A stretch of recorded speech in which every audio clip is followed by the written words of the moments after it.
Right. Well, welcome, everyone. Thank you for joining us. It's going to be a great conversation here. We're here for the artist talk with Eric Goldstein and Geoffrey Feng for the exhibition Pondering Presence, which is currently on display at the Meek Art Center.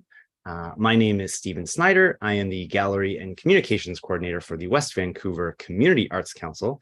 And we are thrilled to partner with the Meek Art Center to present this fantastic exhibition and to host this conversation with these two interesting and engaging artists. So Pondering Presence is on until February the 26th. So if you get the chance, please go visit the Meek, check out this beautiful artwork, and maybe take in a show there as well. So the Meek is located at 1700 Mathers Avenue in West Vancouver, which is on the unceded and traditional territories of the Coast Salish peoples, in particular the Squamish Nation. And we are incredibly grateful to our host nations, neighbors, and community members for their stewardship of these lands since time immemorial. And any of you watching, if you have any questions or comments for Geoffrey or Eric, drop them in the chat and we will get to them throughout the evening. All right, so Pondering Presence, as we said, is on at the Meek, and it is a pretty stunning exhibition featuring painting, mixed media, all kind of about how we sort of interpret and interact with elements of everyday nature, and how our two amazing artists have sort of distilled the emotional response that you can get while being out in nature. And we will hear from them more throughout the rest of the evening about their processes, their inspirations, and why they do what they do and how they do it. So let's meet our talented artists. Let's start with oil painter Geoffrey Feng. Geoffrey, please introduce yourself to everyone.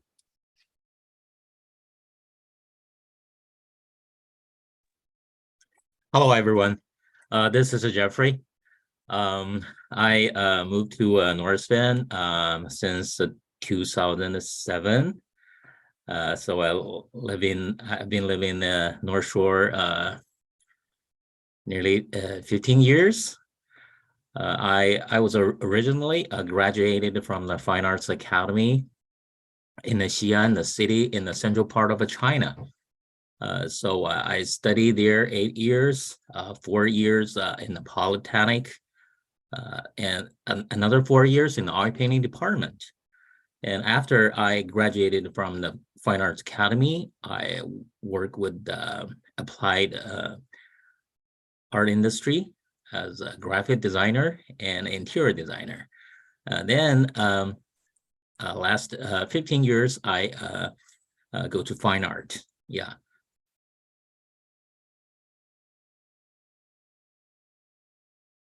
Awesome. Excellent. Well, thanks for sharing a bit about your background, Geoffrey. That was great. Eric, why don't you tell us all a bit about you? Well, hello, my name's Eric Goldstein. I live here in North Vancouver as well.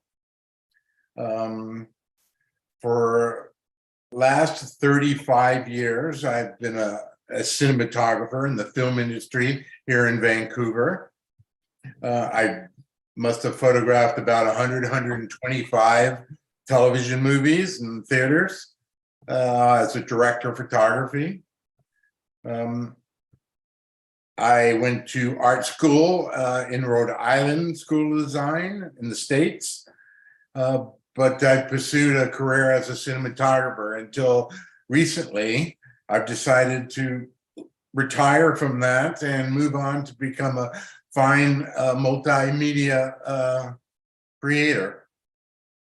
So I probably shot over 120 films, as I said, and I've always relied on an alchemy of science, technical skills, and history, funneled through a viewfinder and a lens to distill an order out of a dramatic narrative that was set before me. but as a multimedia artist, I'm using the same alchemy of science and history and technique to describe another, to describe what's happening in the universe in front of me.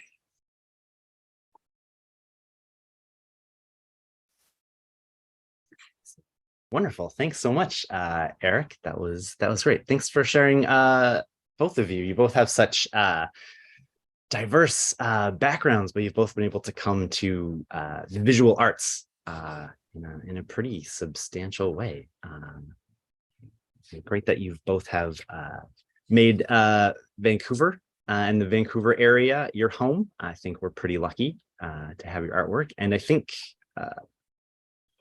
the climate and nature and sort of feel of Vancouver is pretty evident, and sort of the Vancouver area, the Lower Mainland, is pretty evident in your work, which we will have a quick look at right now. We're going to take a quick little tour of the exhibit so you can all have a bit of a taste of what it's like, but this is really going to not do the work the justice. You need to see them up close and personal to see all of the texture and color and vibrancy, but hopefully this will whet all of your appetites.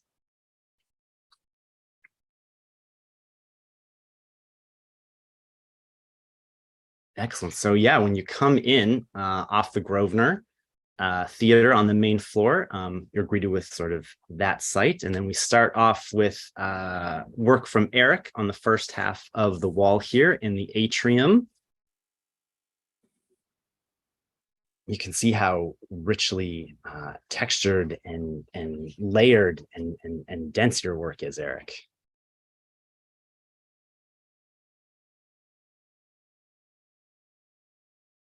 And then we get into some samples of Geoffrey's work, which once again, layered, textured, colorful.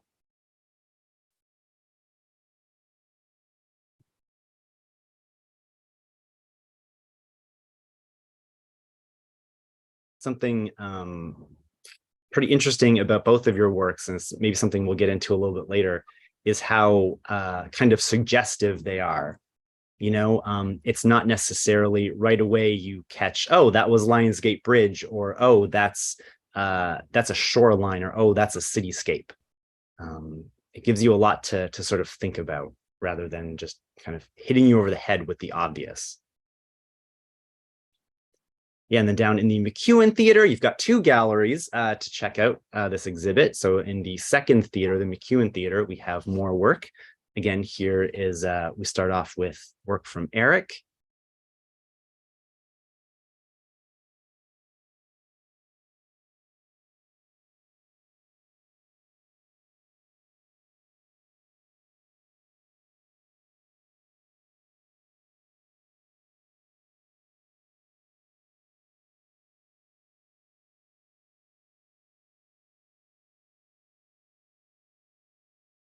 And then we move on to the rest of Geoffrey's paintings that are on display.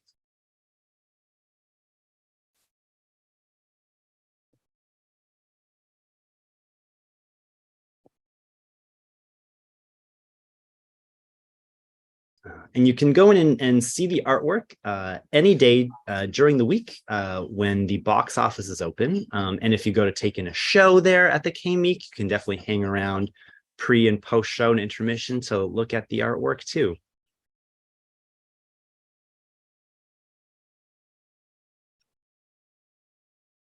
And then from there, we move on to these two pretty massive pieces from Geoffrey, which are pretty great. You can almost walk right into them.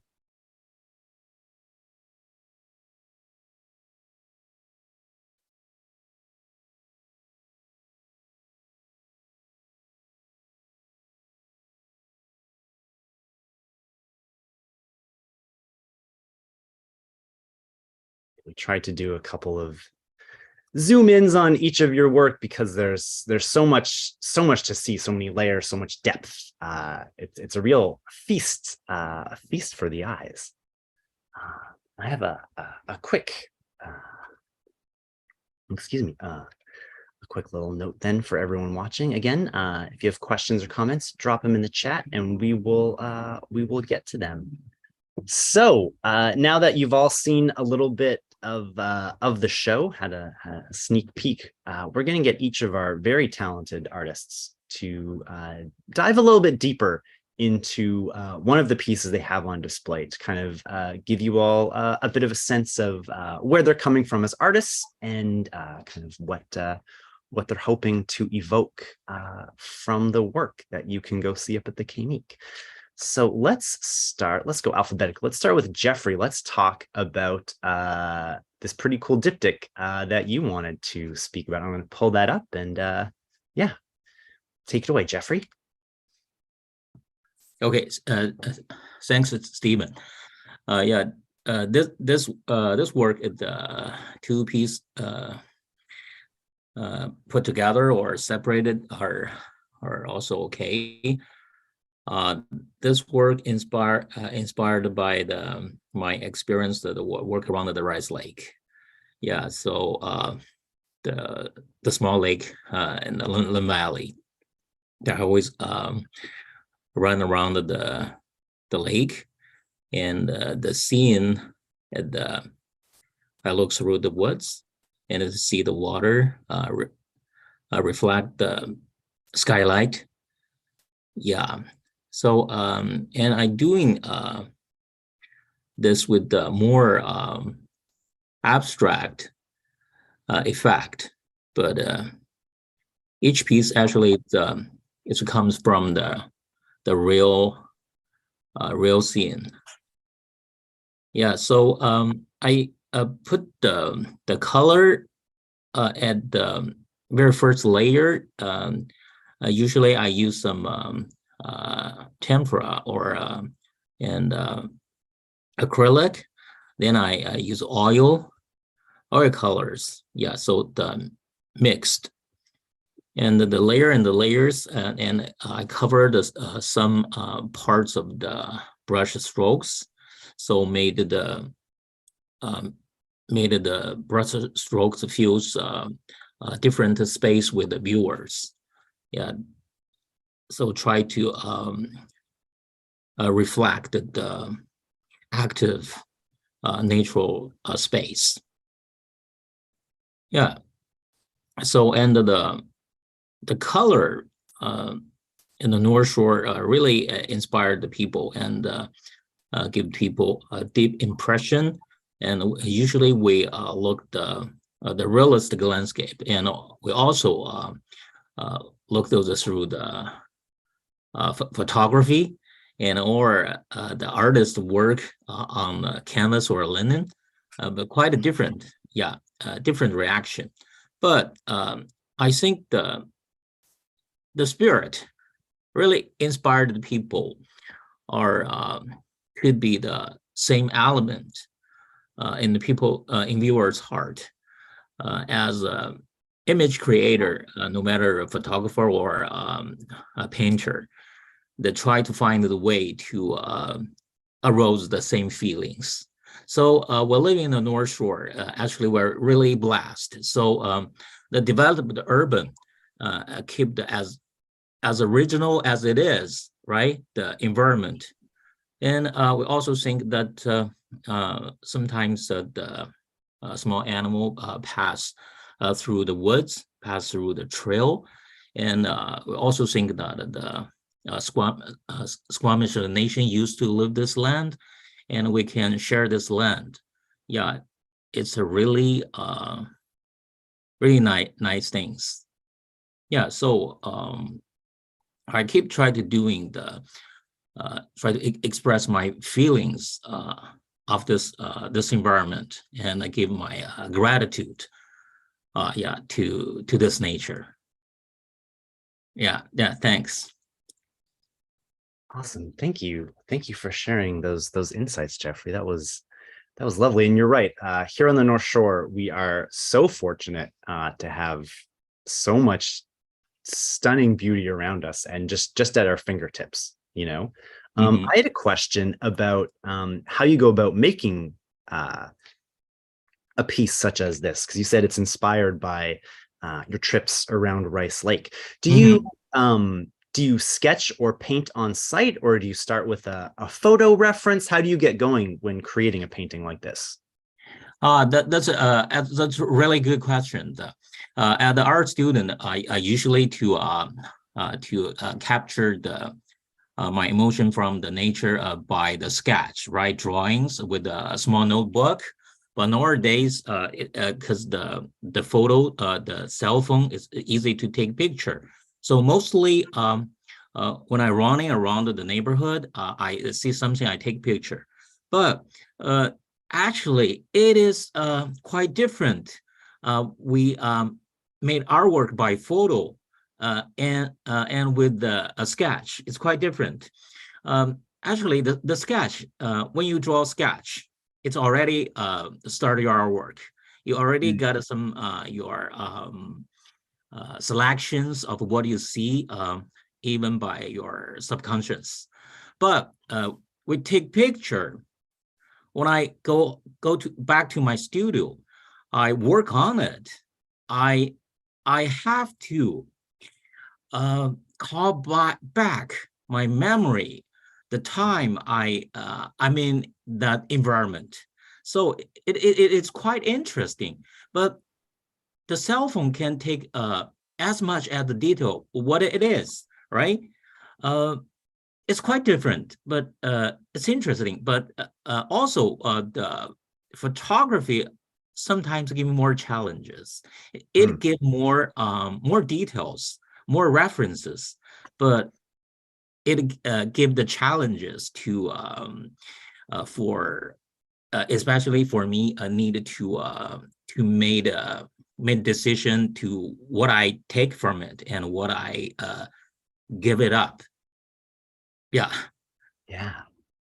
How do you feel you make those decisions? You know, like you said, what do you represent? What do you not represent? What do you choose to express? How do you kind of make those decisions? It depends. Yeah. And sometimes the reference you take from the very starting point, but at the end, the mind totally changed. Sometimes this happens. Yeah. Totally. That's awesome. Great. Well, thank you so much for Yeah, sharing. you're very welcome. Geoffrey. Yeah. Always cool to get insights like that. Yeah, thanks. So Eric, there was a piece that you wanted to talk about, which was really fantastic. Did you want me to pull that up, or did you want to drop your talking point first? No, let's start with the painting, and I can Perfect. talk about it a little bit. Awesome. Please go ahead. Well, great. So this painting is called Remnants of Summer. And my work celebrates nature's unbound spaces by distilling the basic elements of line, color, and textures from my landscapes. My intent is to capture this kind of pondering presence we get when we look at nature, not necessarily as it appears, but more as it feels to experience, often incomprehensible, undescribable, and often very chaotic. So let me give you a little example of what I'm really talking about. You see this painting. I've used steel cable, gold foil, acrylic paint to sort of convey a little moment in time. And if I can share my screen, let's see, is this working? Is this coming up?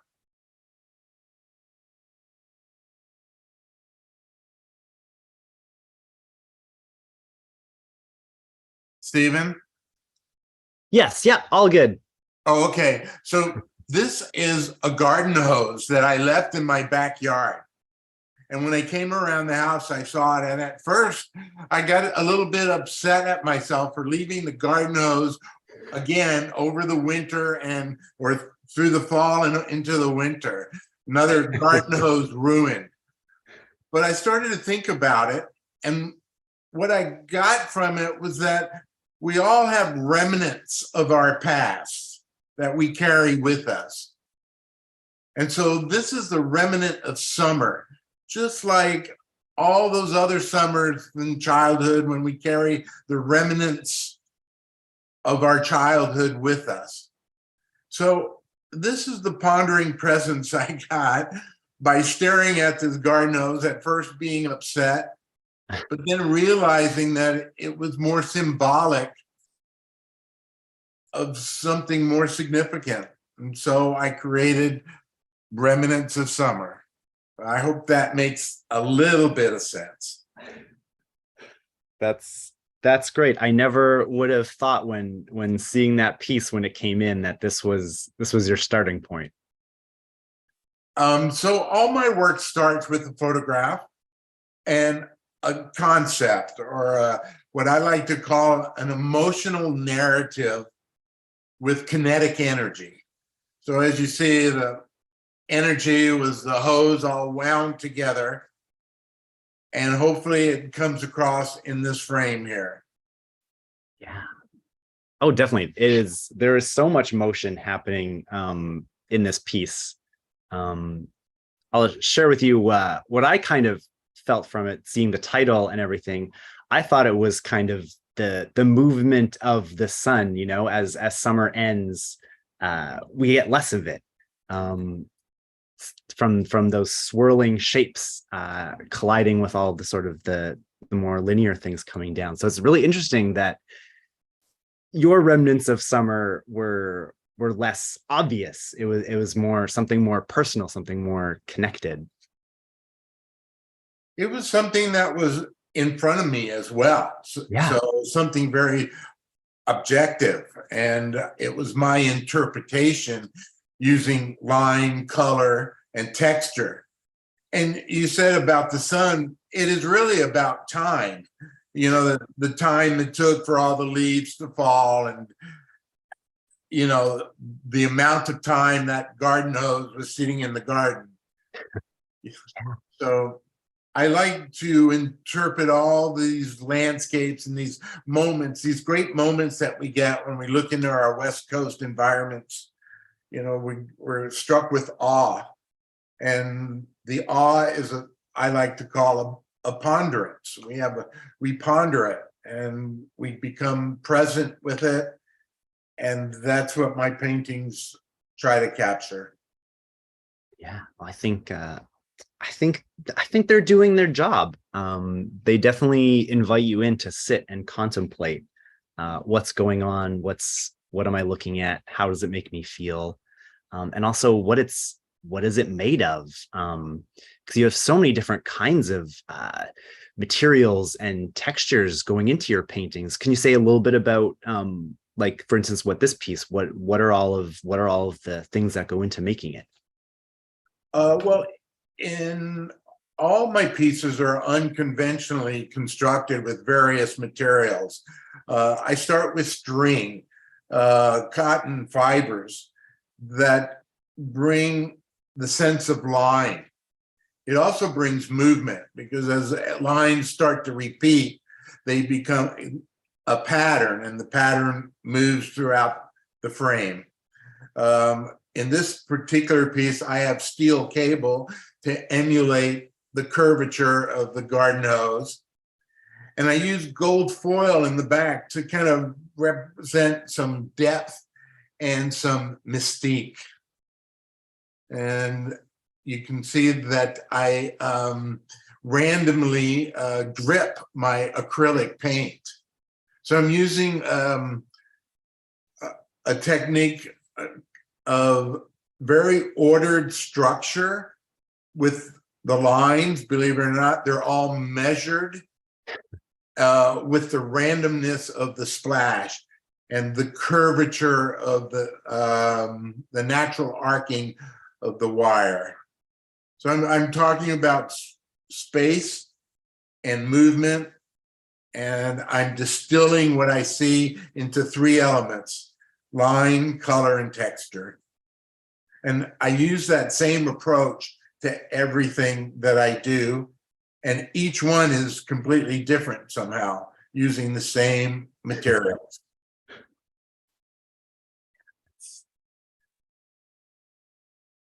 That's that's kind of one of the great things about art making, is kind of discovering when you do the same thing, what kind of the results are there, and how intentional are some things, and how sort of intuitive and happy accidents, how that all comes about. It seems like a real exploration that you've both been on. This idea of chaos and order and emotion is one of the main connectors in between your works, and why you were put together. One of the reasons you were put together in this exhibit. What is it about working with sort of the natural world around us as a point of inspiration? Why do you think that works so well to express these ideas and to get these sort of feelings and explorations out? What is it about nature that really kind of entices you to go through these explorations in your media? Well, for me, they're just so overwhelming. We live in such a beautiful environment. Every day, the sun, the light, everything changes. It's completely same environment, the same sunset looks different every day. And it's, it's theater playing out on our natural stage. And as a cinematographer, and this is what the point I was trying to make earlier, I use the same technique to tell a visual order out of a narrative as I do out of the chaos of the environment, because we see the environment as it is, with beautiful trees and the clouds and the sun break through, but it's always moving. It's always moving. It's always changing. So to me, that kind of creates chaos. It's like, it's ethereal, where you think you see trees, but what you're really seeing is patterns of green and line, and your mind interprets them as trees in reality. But if you were a different creature, if you were a butterfly or a bird, you would see it completely different. It would be an ultraviolet. It could be something. And so I realized that it's something different for everybody, and I'm interpreting it for my own self. Cool. Yeah.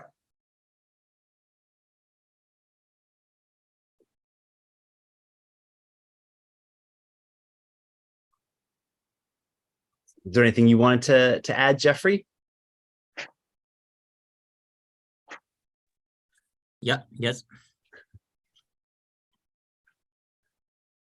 Awesome. Great. Well, we do have a comment here from Jun Yun, says very interesting. But the line seems interesting. Which piece they're talking about. The line is, oh, they're talking about the internet connection. Never mind, not talking about artwork. Sorry. Someone's having an internet problem. That's great. Wonderful. So you both come from artistic backgrounds. And in your work, you explore sort of the fundamentals of design, line, shape, color, texture, movement, rhythm, all that kind of stuff. Was there ever a point when what was the point when you decided that was going to be your focus, that you were just going to take everything down to those basic elements rather than trying to be more representative? And how does breaking it down to those elements, how do you feel gets across this sort of this awe or these feelings? And how do you think that versus doing something more representational?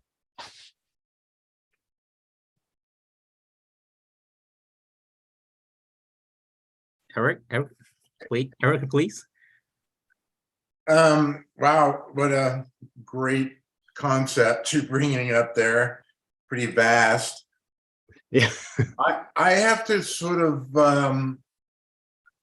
think of my career as a cinematographer and what I did, and in some kind of cathartic process of becoming a whole person, I try to think and describe what I did as a cinematographer. I use light and line to help tell a story, to sort of co-author a story using a camera. So if it's a dramatic Hallmark movie, it's always backlit and everyone looks pretty. But if it's a dark, suspenseful movie, the camera is low to the ground and it's very dark. So I always interpreting a narrative in that sense. And what I found is, though, that this, as a cinematographer, I wasn't really being challenged as an artist. I was a craftsman. I worked in an ensemble with the director and the production designer and several other very creative people. And so my process was to make these paintings in sort of a cathartic, therapeutic process for myself. I don't know if I've answered your question, but I'm taking all these elements that are in our natural environment and I'm interpreting them using just line, color, and texture, because those are the things that I used as a cinematographer. Mm-hmm. In fact, all my paintings are in the same aspect ratio as a motion picture frame, 16:9. The one that I use is vertical, but generally speaking, they're usually horizontal, like a motion picture frame. So it's been a lifelong process of thinking about, what I do as a cinematographer and what I'm asked to do, and trying to find those elements that work as a solo artist. Yeah. And so these are my exploration into myself and into nature. I'm very much a naturalist and spiritual being. And I think my paintings sort of, if they don't speak to them, the process of doing that speaks to me. So I do it because it's cheaper than psychotherapy. Yeah, that process seems to be very important for both of you and how you go about making something. So yeah, so then I guess on that kind of same note, Geoffrey, why choose to be so stylistic, to break everything down into these soft shapes and layers and sort of hints of images, rather than like, oh, here's a grove of trees, whereas your painting, it's very suggestive. Some people might not even see any sort of tree at all, where others might say, oh yeah, I'm covered in like a thicket. So why that decision to do it that way? How does that get across what you want to say and what you want people to experience? Yeah, you give me a very good question. The fundamental elements of art, especially for the traditional artwork, like painting, no matter abstract or realistic, it got its the basic principle, right? As a quite a long time, art learning, art study experiences, the artists learn to know how to express a strong effect, or a soft, a gentle effect, right? But living in North Shore, actually, it's a really precious experience, and what I get from this environment is it's really beautiful. It's quite different experience before I moved to Canada. So actually, I made a lot of landscape after my family moved to Canada, but I can't say those works could express my emotions until 2017. I made our work about the Ambleside to see the Lionsgate Bridge and the Stanley Park, that one, the Ambleside Spring. So I feel I can catch a glimpse of the beauty of this environment. So I think the most hard things for me is to catch that kind of emotion. Then it's hard to see how I choose this way or that way to express my feelings with a realistic tree or a much blur image in my paintings. But it seems it comes out quite naturally. But later, of course, we can try to do analysis work why we do like that. But but actually, what I focus is on how I catch the active, the cherished, the moment. Yeah, I think it's hard for the artist to catch that, but for the technical aspect, how to use the line, the spot, or any skill. Any skill techniques on the canvas. I think it's we can learn from many artists.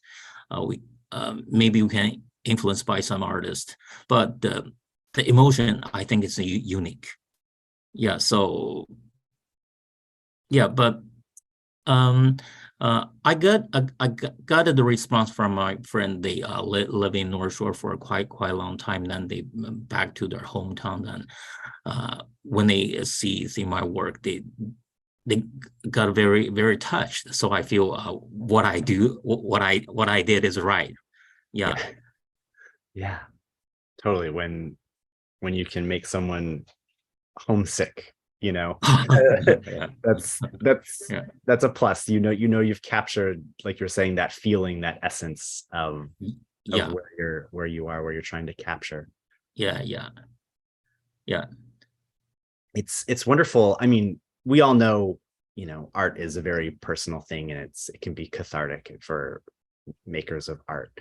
But it was really wonderful to hear both of you discuss how useful this is for you in just sort of as a tool of expression, and how just working through the process of making it, rather than just your end goal, right? Like, that's not that's the payoff, right? If you make a beautiful piece, amazing, you feel fantastic, but it seems the process is really kind of where you work through all your thoughts and your feelings, and how you view the world and kind of what you want to put out there.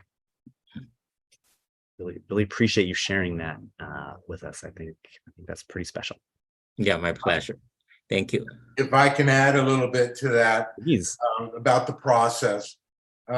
I start with a concept, perhaps even a photograph. And as soon as I start to work on it, it just disappears, or it doesn't appear at all. And I work at it, and it becomes something else completely. And at some point, I just hate it. It's like, oh, I've ruined this. It's nothing what I intended. But I keep working, and then at one point, it comes back to my original thought of what it was. And I can't really guide it to get there. I have to discover it.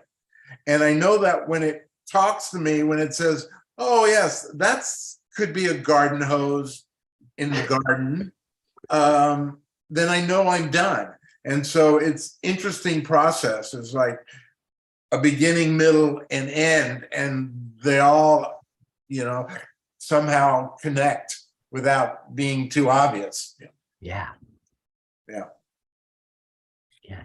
For all your work with line and using it and how important it is, it seems there is no straight line. It just seems like everything just kind of happens how it's going to happen, kind of intuitively coming from you. Yeah. And that seems same with you, Geoffrey. It sounds like you have your image that you want to make, but not necessarily I'm mapping out every quadrant of the canvas, and this is how it's going to fill up, and these are going to be the levels and shades and textures. It's just kind of however you feel the paint will come across is how it's going to come across. Um, I think it's about by the spirit.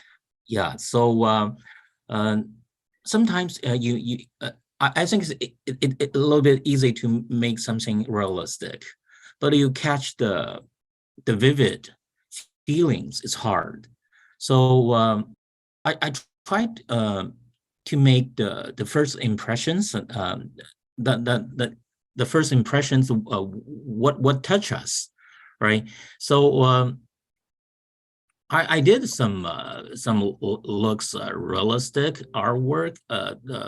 I think it's 2013, 14, those years, but I think it can't express those kind of feelings. So yeah, I started from the mountain, the clouds, the waters, and then go to through the woods, and gradually find the way to make them out. Yeah. Anyway, yeah, finding the path seems to be the theme tonight. Yeah. Awesome. Well, as we said, Pondering Presence is on display at the Meek Art Center until February 26th. Please go check it out. If you want to learn more about Geoffrey Feng and Eric Goldstein, in the description of this video, there are links to their websites and some of their social media. There's also a link to the Meek, so you can see all the great programming that they do there. And there's links to the Arts Council. You can see what we're up to.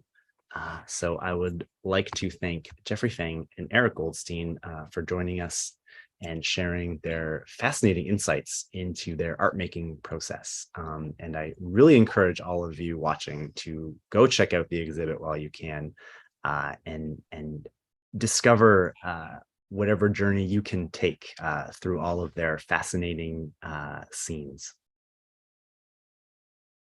Awesome. So again, Geoffrey Feng, Eric Goldstein, thank you so much for one, displaying your fantastic artwork, and two, for having this great conversation with us. Thank you, Stephen. Thank you, Eric. Yeah, thank you. Yeah, Nice my showing pleasure to share with you. Yeah. Yeah, I agree.